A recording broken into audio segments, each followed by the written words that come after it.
Xi'an Kannada ವೀಕ್ಷಕರೇ, ಸ್ವಾಗತ ನಿಮಗೆ ಸಿಯಾನ್ ಕನ್ನಡ ಶಾರ್ಟ್. ಈ ಶಾರ್ಟ್ ನಲ್ಲಿ ನಿಮ್ಗೆ ಕೊಡ್ತಾ ಇರ್ತಕ್ಕಂಥದ್ದು ಇದು ಒಂದು ಬಹಳ ದೊಡ್ಡ ಸುದ್ದಿ ಇದೆ. ಅದೇನಂದ್ರೆ ನಮ್ಮ ಭಾರತದ ಬಹುತೇಕ ಮುಖ್ಯ ಮೀಡಿಯಾಗಳು ಈ ಸುದ್ದಿಯನ್ನು ತೋರಿಸ್ತಾ ಇಲ್ಲ.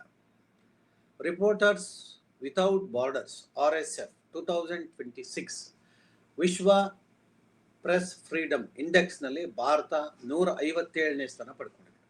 ಕಳೆದ ವರ್ಷ 155ನೇ ಸ್ಥಾನದಲ್ಲಿತ್ತು. ಈ ವರ್ಷ 6 ಸ್ಥಾನಗಳಿಗೆ ಕೆಳಗೆ ಕುಸಿದು ಬಿದ್ದಿದೆ.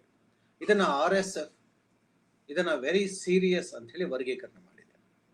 ಇನ್ನೊಂದು ದೊಡ್ಡ ರಿಪೋರ್ಟ್ ವಿಡೆಮ್ ಇನ್ಸ್ಟಿಟ್ಯೂಟ್ ಭಾರತವನ್ನ ಎಲೆಕ್ಟ್ರೋಲ್ ಆಟೋಕ್ರಸಿ ಅಂತ ಕರೀತಾ ಇದೆ. 2017ರಿಂದ ಇದನ್ನ ಕರೀತಾ ಇದೆ.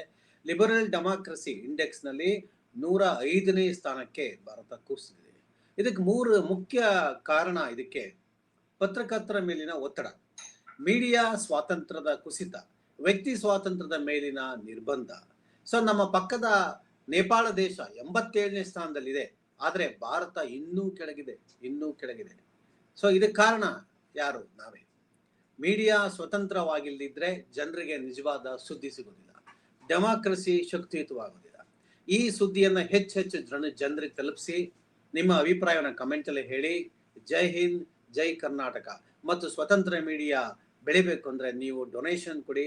ನಿಮ್ಮ ಸಹಕಾರದಿಂದ ಯಾವುದೇ ಜಾಹೀರಾತು ಇಲ್ಲದೆ, ಯೂಟ್ಯೂಬ್ನಂತಹ ಗೈಡ್ ಲೈನ್ಸ್ ನ ಸ್ಟ್ರೈಕ್ ಇಲ್ಲದೆ ನಾವು ಈ ಚಾನೆಲ್ನ ನಡೆಸಬಹುದು. ನಿಮ್ಮ ಒಂದು ಸಹಕಾರ ಇರಲಿ. ಮುಕ್ತ ಈ ಸ್ವತಂತ್ರ ಮೀಡಿಯಾ ಬೆಳಿಲಿ. ನಮಸ್ಕಾರ.